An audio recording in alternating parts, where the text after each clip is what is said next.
Bonjour les spéléos, Swazik, votre guide spéléo. Je suis ravie de vous retrouver aujourd'hui pour une nouvelle interview avec la superbe Delphine, Delphine Cornen. Delphine que j'ai accompagnée en coaching et qui a fait un parcours exceptionnel, vraiment. Un changement, une transformation géniale dont elle va nous parler justement. Donc je suis vraiment super contente que tu aies accepté cette interview. Je sais que sortir de ta zone de confort, c'est quelque chose que tu as pris l'habitude de faire. Oui. Et donc, je sais que cette interview, pour toi, c'est une nouvelle sortie de zone. Carrément. Donc, vraiment, bravo. Mais ça va bien se passer, tu vas voir. On va faire en sorte de passer un bon moment et je suis sûre que ça va être le cas. Oui. Comment ça va, Delphine ? Eh ben, ça va super. Merci beaucoup, du coup, pour cette invitation, pour m'offrir cette opportunité de m'exprimer sur... Et de te challenger un petit peu. Mais complètement. Ah oui, mais là, c'est un gros challenge. C'est un gros challenge pour moi aujourd'hui. Bon. Donc, mais bon, voilà, je serai contente à la fin de l'avoir fait encore une fois. Donc, bon, super. Est-ce qu'on peut revenir là ? On va démarrer par le dur. Ouais. Je suis désolée, mais je vais te ramener dans cette période, ce moment-là où tu es venue me voir, où tu as poussé la porte de mon cabinet et où tu étais dans un moment compliqué. Ouais. Est-ce que tu veux nous en parler un petit peu, toi ? Dans quel état d'esprit tu étais ? Qu'est-ce que tu vivais à ce moment-là ? Eh ben, voilà, moi ça faisait plus de 6 mois que j'avais arrêté de travailler, puisque donc moi je suis venue te voir au mois de décembre, donc l'année dernière, en 2019, et donc depuis le mois d'avril j'étais en burn-out. Donc voilà, j'ai été arrêtée immédiatement, et suite à ce burn-out, donc j'ai quitté mon travail parce que je savais que. Est-ce que tu peux nous expliquer, tu faisais quoi à ce moment-là ? J'étais responsable commerciale, donc je travaillais dans une société d'informatique qui vendait des logiciels aux mairies. Et j'étais responsable commerciale, donc j'avais gravi les échelons au fur et à mesure dans cette société. Et voilà, j'aimais ce travail, je recrutais, j'avais une équipe dont je m'occupais et je me challengeais aussi parce que moi c'était la performance, c'était le fait de rapporter de l'argent à l'entreprise, c'était le fait de me dépasser, de gagner des nouveaux clients, de remporter des gros dossiers sur des appels d'offres. C'était vraiment, c'était hyper challengeant. D'accord. Donc tu avais le sentiment d'être bien pourtant, d'avoir un métier dans lequel tu te sentais bien, oui, parce que voilà, j'avais de la reconnaissance de la part de mes patrons et puis j'avais la rémunération qui allait avec. Donc forcément, même si je passais beaucoup d'heures au travail, c'était quelque chose qui me permettait d'avoir un niveau de vie dont j'avais toujours rêvé, parce que finalement, moi, je sortais d'une école de commerce, donc Bac+5, et je me disais que voilà, pour moi, c'était forcément le poste à responsabilité, le titre de responsable commercial avec une équipe à manager. Est-ce que tu dirais que tu t'étais un peu construit, toi, une image de, tiens, voilà, avoir ce diplôme-là me permettra d'avoir de l'argent, donc une vie confortable, donc je vais pouvoir tout faire, et là, je serai super heureuse. Ouais, complètement. C'était un peu ça, c'était un peu ce schéma-là. Oui, c'était complètement ce schéma-là, voilà, acheter une maison, une voiture, faire des voyages, voilà, la totale. D'accord. Voilà. Et alors, comment ça se fait que justement, il y a eu ce burn-out qui soit arrivé malgré le tableau un peu idyllique que tu es en train de dresser ? Un trop plein, je sais pas. Enfin, c'est vrai que le burn-out, moi, je l'ai pas senti arriver. J'étais stressée. Enfin, j'étais souvent stressée. Oui, très souvent stressée par mon travail, par l'accumulation entre la gestion de la vie professionnelle, personnelle. Enfin, voilà, c'était des challenges de tous les jours. Et puis, un matin, on se réveille et le corps, il veut plus du tout fonctionner. C'était la veille de mon anniversaire en plus, donc ça, c'est clair que je me souviendrai toujours de la date.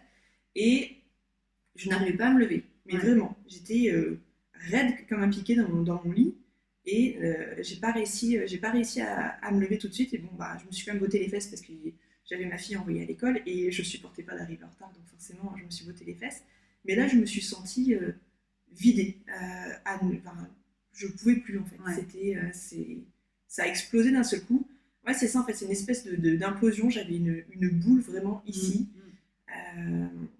Panique, en fait, c'était panique à bord. Je me suis mise à pleurer. Enfin, c'était assez bizarre. Donc, je suis allée voir mon médecin. Je lui ai expliqué un petit peu. Il m'a dit cherche pas. Voilà, il me dit je t'arrête pour burn-out. Il m'a dit je t'arrête une première semaine pour que tu te reposes. Mais bon, quand on n'est pas habitué à rester chez soi à rien faire, c'est compliqué. Il se passe quoi ? C'est intéressant ça, parce que dans ces moments-là, il se passe quoi ? C'est quoi les sentiments qui te traversent ? Mais la grosse culpabilité, parce que du coup, moi, j'avais mon agenda en tête. Donc, je me disais, mais là, à 13h30, j'avais rendez-vous avec tel client. Là, les filles, j'avais prévu de faire une réunion avec elles pour voir tel ou tel point, tel ou tel dossier. Et toute la semaine, je ruminais en me disant, mais c'est pas bien, je suis pas au travail, je suis pas en train de faire ce pourquoi je suis payée. Et clairement, cette semaine-là, au lieu de me reposer, je n'ai fait que tourner, virer dans ma maison. Je pense que j'ai déménagé tous les meubles de la maison pour faire le ménage à fond, j'ai fait du tri et je ne me suis pas du tout reposée. Et c'est vrai que pendant cette semaine-là, j'ai eu en fait un déclic en me disant, là il se passe un truc, c'est pas normal, je me reconnaissais pas en fait. Et donc j'ai appelé tout de suite une psychologue qui a pu me recevoir immédiatement en fin de semaine. Et là, quand elle m'a vue, elle m'a dit, mais voilà, vous ne pouvez pas reprendre le travail dès la semaine prochaine. Elle a dit, il vous faut un arrêt plus conséquent. Donc, je suis retournée voir mon médecin du travail, la médecine du travail, qui m'ont confirmé effectivement que mon état était normal et que j'avais besoin de prendre plus de temps pour moi. Donc ça a été difficile à accepter, et c'est vrai qu'au début, je gardais tout à l'intérieur. En fait, il n'y avait rien qui sortait. Autant le premier jour, j'avais un peu pleuré, mais autant là, il n'y avait rien qui sortait. Je serrais les dents. Tu étais en résistance. C'est ça, je serrais les dents. Finalement, ça n'était que l'expression de ce que tu faisais depuis des mois, des années peut-être, mais dont tu n'étais pas consciente. C'est-à-dire cette fameuse résistance, c'est-à-dire qu'on résiste à un environnement dans lequel on n'est pas en fait fondamentalement bien, même si le mental nous fait croire en fait. Et puis la seule solution, comme tu dis, c'est ton corps d'un coup qui dit ça suffit, quoi. Moi je peux plus le faire, quoi. Et là c'était au niveau émotionnel, c'est-à-dire je bloque les émotions qui me traversent parce que mon corps m'empêche, mais maintenant c'est au niveau émotionnel que je bloque tout. Il n'y avait pas une goutte de larme qui sortait, et pourtant j'en avais envie. C'était ça le pire, c'était que incroyable. Des fois je me levais, je me dis mais pleure un bon coup, bon sang. C'est fou, hein. Et je n'arrivais pas. N'arrivais pas. Et donc avec le travail de la psychologue, ça a fonctionné. Alors après, quand je me suis mise à pleurer, j'ai pas arrêté. Ouais, mais c'est ça, mais c'était, tu m'étonnes, le barrage, là, tu sais, tu résistais, puis là, d'un coup, pouf, il a ouvert, c'est ça. tout tombé, quoi. C'est ça. Mais non, ça a été... Donc ça, c'était la première phase, vous allez voir cette psychologue qui t'a accompagné justement, toi, à finalement, peut-être, exprimer et lâcher cet émotionnel. Qu'est-ce qui, à un moment donné, justement, t'a fait passer à l'étape de venir me voir, justement, de te dire, maintenant, qu'est-ce que je fais ? Qu'est-ce qui s'est passé, en fait ? C'était quoi le déclic ? Et ben en fait, ça a été tout un processus, puisque donc j'ai quitté mon emploi, donc mon employeur a accepté la rupture conventionnelle, donc fin juin. Et début septembre, j'ai commencé un bilan de compétences, parce que moi, je me suis dit, mais je suis une grosse nulle, j'ai l'impression que je ne savais plus rien faire. Je me suis dit, il faut que je change de voie, il faut que je trouve quelque chose de nouveau à faire. Donc j'ai commencé un bilan de compétences, et donc courant octobre-novembre, j'avais des enquêtes terrain à réaliser, donc je suis allée... rencontrer donc des contrôleurs de gestion, parce que je me suis dit, tiens, contrôle de gestion, ça a l'air sympa, c'est des chiffres, c'est carré, c'est logique. Quand vous allez découvrir ce qu'elle fait aujourd'hui, vous allez vous marrer en pensant qu'elle a voulu être contrôleur de gestion. Et donc c'est par le biais d'un ancien collègue de l'école de commerce qui m'a en fait mis en relation avec son contrôleur de gestion dans son entreprise. Et donc du coup je discute un petit peu avec lui avant, donc Julien qui me dit, mais moi je suis allée voir une coach, donc Julien, je te fais un coucou et je te fais coucou Julien, un gros bisou, un gros merci, qui me dit voilà, qui t'avait rencontré. Et donc ça reste dans un coin de ma tête. Je fais l'entretien avec le contrôleur de gestion, et en rentrant à la maison, direct, Google étant mon ami, voilà, je t'ai googlisé. Et là je me suis dit, mais ouais, pourquoi, je ne suis plus alignée professionnellement, j'ai complètement, clairement, moi, ma boussole. Je me suis dit, mais en fait j'ai l'impression que j'ai jamais eu de boussole, en fait, c'était vraiment... Donc je t'ai appelé. Voilà. Je t'ai appelé et le début. Alors, dans ce cheminement, justement, moi, ce qui m'intéresse au sein de tout ça, c'est qu'est-ce qui a été, parce que tu as vraiment, en 4 mois, tu as tout transformé, quoi. Je veux dire, c'est vrai que quand tu es arrivée, c'était vraiment... je vais pas dire que tu étais dans un état lamentable, ce serait pas simple. Mais c'est vrai qu'on voyait... un chat. Voilà, c'est vrai que c'était quand même... Tu étais vraiment dans un état, comme quelqu'un qui sort d'un burn-out, qui est paumé, qui est épuisé, en fait, hein. Et c'est vrai qu'en l'espace de 4 mois, mais j'ai vu une transformation incroyable. Donc, ça a été quoi, toi, les principaux déclics, peut-être, grâce à ce coaching, en fait? Les principaux déclics, c'était, tout ce travail que tu m'as fait faire sur moi, sur ce questionnement. En fait, toutes ces questions que tu me posais et que je m'étais jamais autorisée à me poser. Donc, c'était des réponses que je n'étais jamais allée chercher. Donc, finalement, à force d'avoir ces questions derrière moi, de réfléchir et de me dire, mais en fait j'ai le droit de pas rentrer dans une case bien définie que tout le monde attend de moi. En fait, j'ai toujours fait ce que les gens attendaient de moi, mais je m'étais jamais posé les questions de ce que moi je voulais réellement. Et grâce à ton travail, je me suis rendu compte que la seule personne qui était aux commandes de sa vie, c'était moi. C'était pas ce que les autres attendaient de moi, mais c'est qu'est-ce que je voulais moi. Donc finalement, moi, voilà, j'ai toujours fait un peu le caméléon, c'est-à-dire que voilà, dans mes études, j'ai toujours réussi tranquillement, on va dire, sans trop me fouler, sans faire des efforts, comment dire, de réviser jusqu'à 4 h du matin. J'avais la moyenne, bon, ça me suffisait. J'obtenais mes diplômes sans aller au repêchage, ça me suffisait. Je trouvais du travail, je rentrais dans des entreprises, voilà. Et puis au bout d'un moment, enfin après, j'ai pas eu tant que ça d'expérience non plus. Je suis toujours restée, on va dire, plutôt fidèle.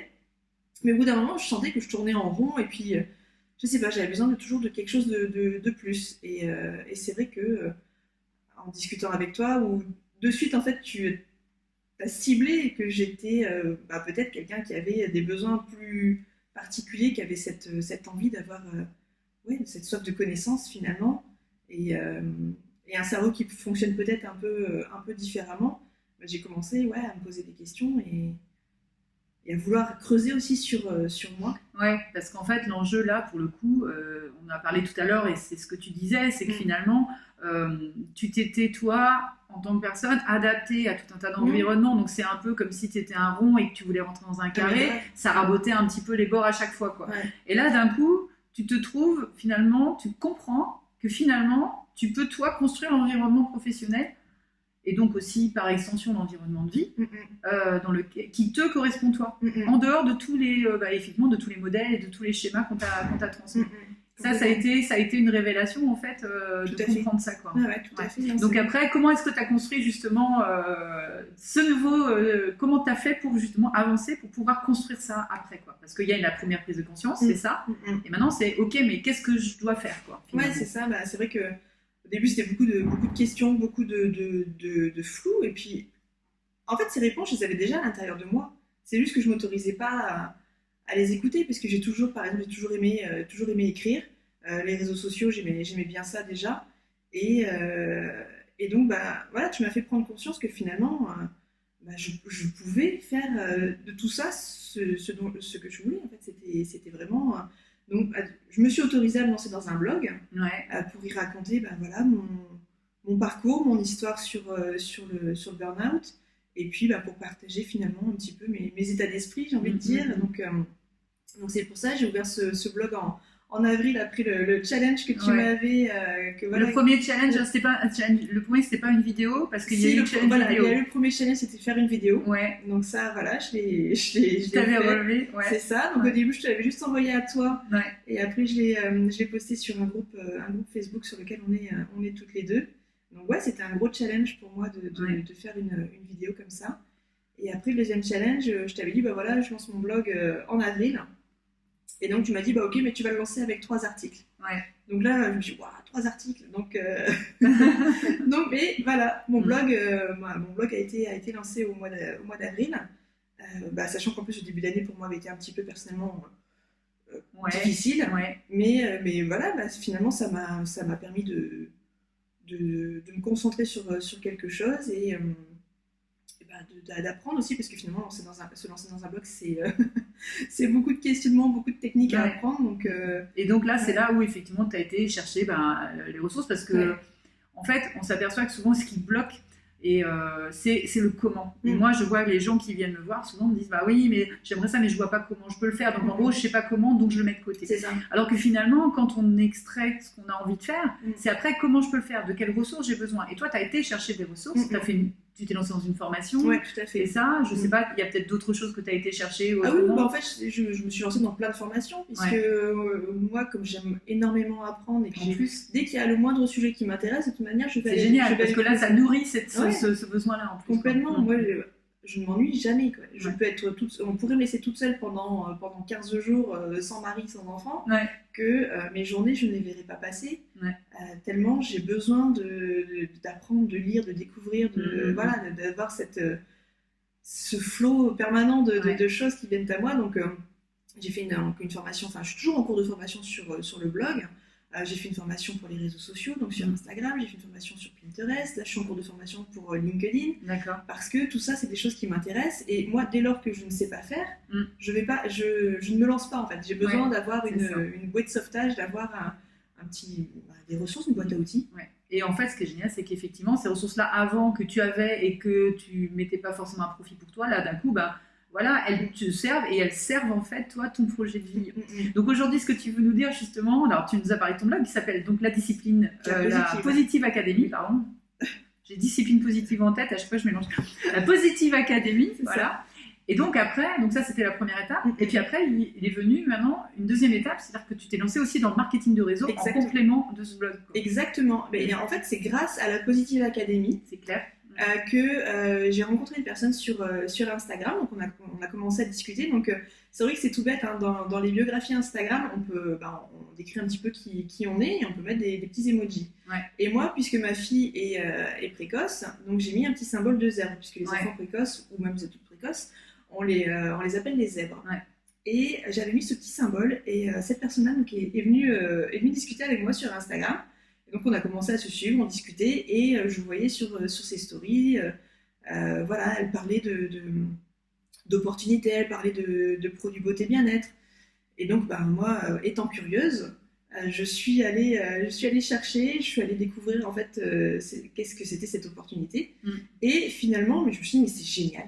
C'est vraiment génial parce que moi, ce qui me bloquait en fait dans ma vie avant, c'était ce manque de flexibilité. Ouais. J'avais vraiment besoin d'avoir cet équilibre vie professionnelle, vie personnelle. Tout le monde a besoin de cet équilibre-là. Mais moi, je ne le trouvais pas en fait avant avec mon précédent métier, avec le fait d'être dans des horaires de bureau cadrés, 8h, enfin 9h, 18h.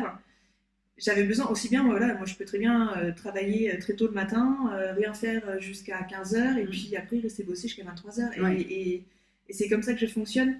Et je me suis dit, mais pourquoi pas en fait finalement dans ce marketing de réseau, déjà les produits me plaisaient parce que c'est quand même la base. Et c'était vraiment différent de ce que je connaissais sur le marché actuel. Et je me suis dit, mais pourquoi pas? Je n'ai absolument rien à perdre à tenter cette aventure. Donc je me suis lancée là-dedans et non seulement je suis dans une équipe qui est hyper bienveillante, où dans tout marketing de réseau, on fait du développement personnel parce qu'on devient des mini-entrepreneurs finalement. Ouais, et donc on a besoin d'apprendre à grandir et à se faire confiance, à sortir de sa zone de confort, parce que dans le marketing de réseau, il faut sortir de sa zone de confort, il faut oser aller vers les autres, il faut oser faire des choses qu'on n'a jamais fait. Donc ma première étape où je suis sortie de ma zone de confort, c'est quand j'ai fait un live sur ma page Facebook. Je me souviens, je l'ai regardé. J'étais dans mes petits souliers, mais j'ai kiffé le faire en fait. Ouais. C'était juste... c'est ça, parce que... et là, je travaille avec des personnes, moi tous les soirs, quand on fait des réunions, je sors des réunions ou des présentations, j'ai la banane, quoi. C'est vraiment une opportunité où je me suis dit, mais de toute façon, au pire, j'aurais appris quelque chose, et au mieux, je vais gagner de l'argent en plus avec, et je vais rencontrer des personnes super.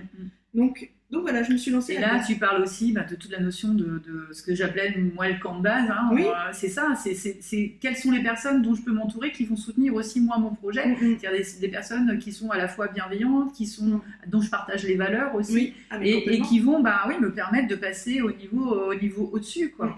Parce que c'est vrai que dans des changements comme ça, on est obligé à un moment presque de se délaisser entre guillemets de certaines personnes qui nous freinent en fait, ou tout au moins de les replacer à un autre niveau parce que elles nous empêchent d'avancer, parce qu'elles nous ressassent des c'est trop difficile, tu pourras pas, comment tu vas faire, et elles nous ramènent à nos peurs en fait. Donc en fait effectivement il faut plutôt aller se greffer sur des gens qui sont déjà un petit peu avant nous, qui ont déjà un petit parcours et qui sont capables de nous inspirer à avancer, quoi. Oui, mais c'est ça, et en fait c'est vrai que je me suis rendu compte que le marketing de réseau, alors moi je connaissais par ma sœur qui avait été dans cette aventure-là dans une autre société il y a quelques années, et j'en avais moi-même en fait une mauvaise image. Et en rencontrant les personnes dont j'ai intégré l'équipe, je me suis rendu compte que c'était des personnes très ouvertes d'esprit, très bienveillantes, où il n'y a aucune obligation de rien en fait. Ouais. Là, je travaille juste pour moi.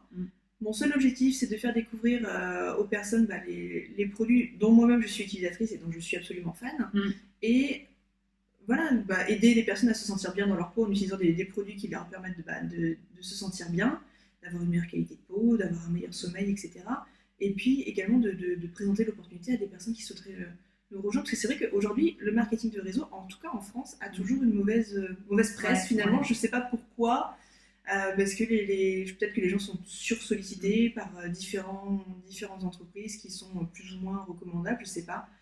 Mais toi, tu as trouvé du sens en fait. J'ai trouvé du sens ça, parce que j'ai rejoint une entreprise, donc un laboratoire en fait, qui a des valeurs très hautes c'est ça. que je partage. Donc il y a des valeurs éthiques, humanitaires, qui a des valeurs environnementales. Et ça fait sens.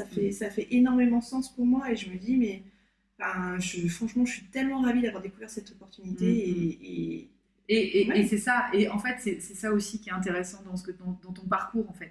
C'est que finalement, le blog, même il est encore là, il existe, mais il a été aussi une marche vers autre chose. C'est-à-dire que s'il n'y avait pas eu de blog, il n'y aurait pas cette opportunité-là. Donc c'est pour ça que viser effectivement un résultat, c'est s'autoriser aussi à faire des petits sauts de puce vers des endroits qui sont peut-être pas forcément le résultat final, mais qui vont petit à petit nous permettre d'y arriver, quoi. Et c'est tout ça, tout ce parcours, en fait, je me dis, mais tout ça n'est pas arrivé par hasard. Le fait que je fasse mon burn-out, que je décide de faire un bilan de compétences à la suite, que je rencontre mon ancien collègue de l'école de commerce qui me parle de toi, que je vienne te voir, que je me lance dans mon blog, et que ce blog, du coup, avec les réseaux sociaux que j'ai mis autour, m'amène à rencontrer cette personne qui me présente cette opportunité et où je suis maintenant et je m'épanouis complètement. Enfin, là, en venant chez toi, là, sur la route, pendant 30 minutes, j'étais en ligne avec ma marraine, donc qui m'a présenté cette opportunité et on est en train de parler de stratégie parce que c'est génial. Enfin, moi, j'adore ça parce que j'étais responsable commerciale. Donc, pour moi, tout ce qui est mise en place de stratégie, de plan d'action, etc., c'est des choses qui me passionnent. Faire du jus de cerveau, comme on dit.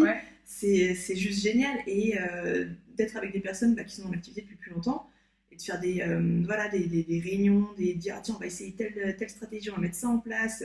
Je me dis, mais c'est hyper puissant parce que là, aujourd'hui, on le fait vraiment pour nous. Mais en plus pour faire bénéficier d'autres personnes de cette opportunité.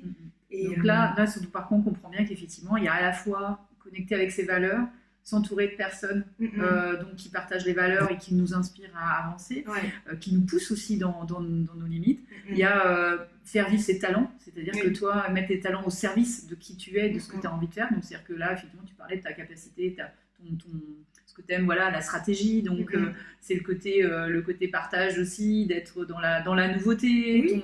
Ça nourrit ta soif d'apprentissage, ta curiosité, ta persévérance aussi. Elle est aussi nourrie. Donc, Donc, qu'est-ce que...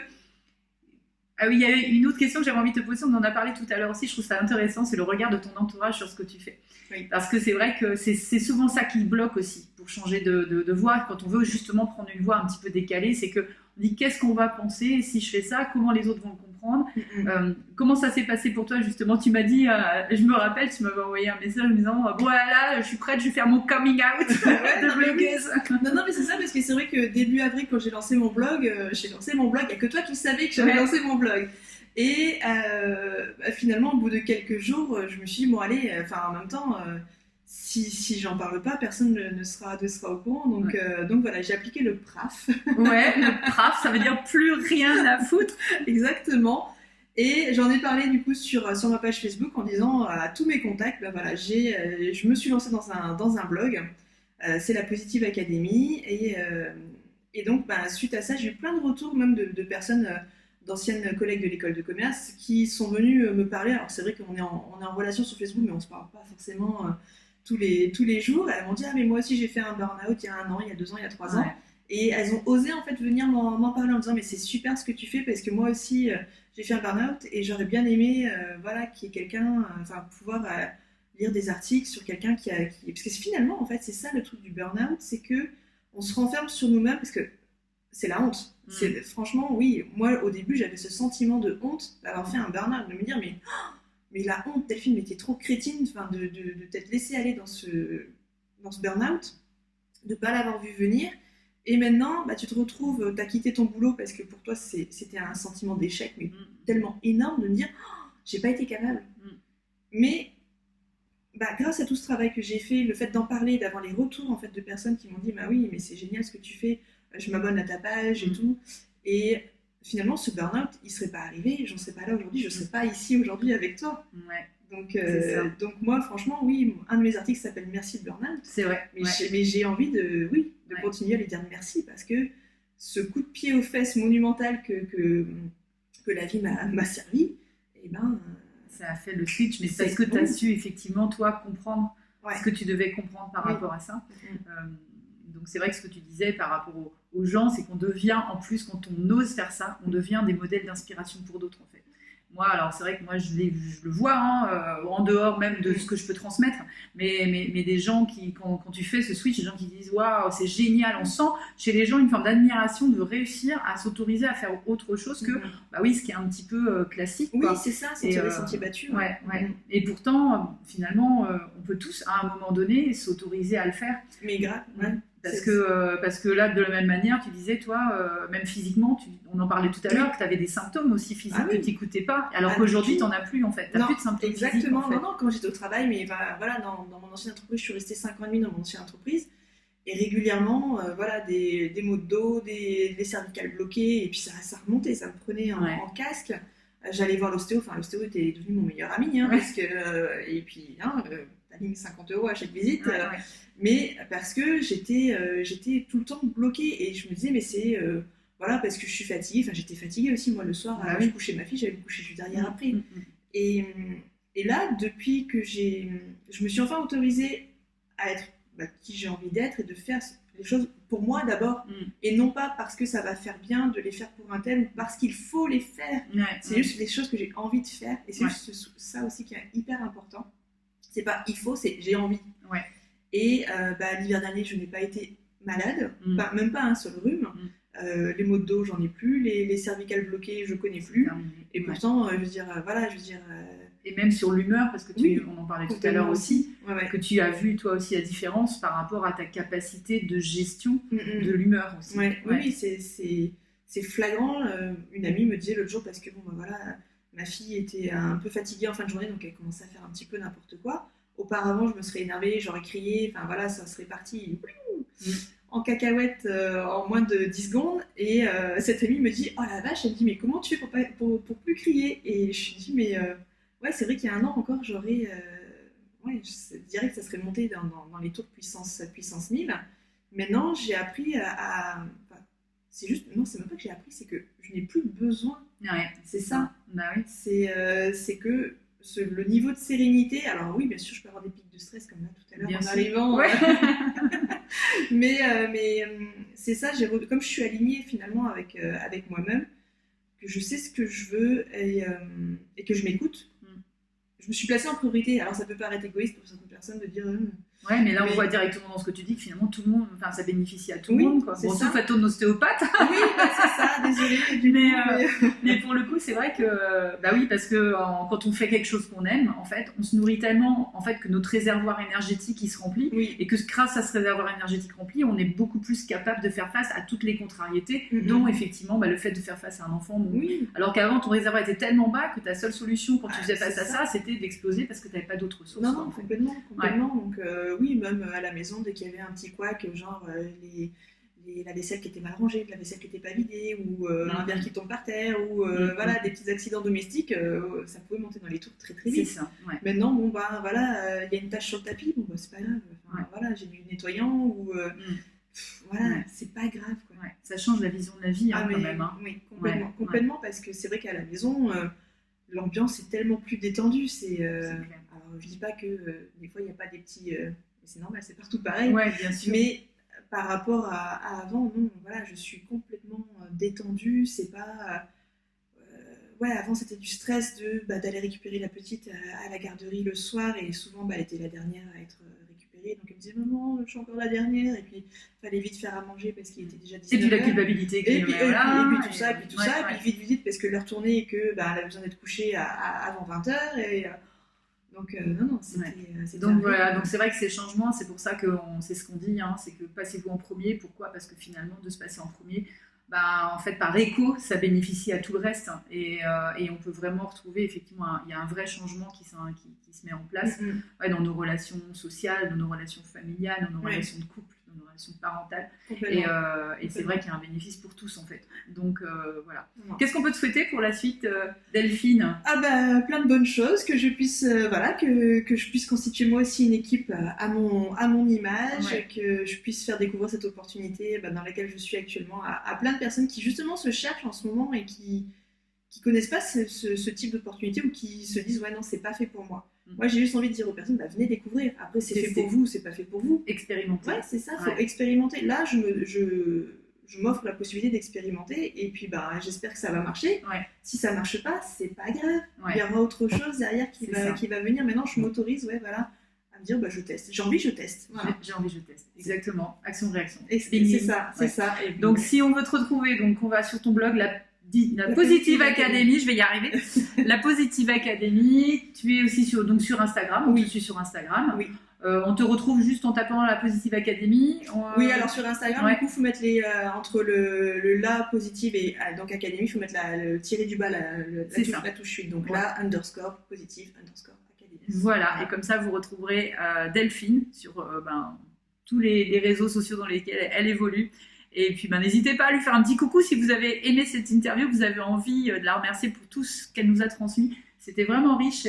Merci beaucoup. C'était un super moment. Merci beaucoup à toi. Ça m'a fait énormément plaisir déjà de te revoir, que tu me revois. Même si je te suis, je te vois tout le temps. Mais on échange régulièrement sur les réseaux, mais vraiment, je suis vraiment ravie de te voir aussi épanouie en tout cas merci à toi aujourd'hui. Voilà. Merci les Spéléos. On se retrouve très vite pour une nouvelle interview. Bien évidemment, n'hésitez pas à commenter. Et si vous aussi, vous avez perdu votre boussole, vous pouvez télécharger mon cahier d'exercice J'ai perdu ma boussole qui va vous aider en 4 étapes à commencer à faire ce travail pour pouvoir la retrouver et retrouver votre cap professionnel, mais aussi personnel comme Delphine. Voilà. Je vous dis à très vite. Belle journée les Spéléos. Au revoir. Ciao.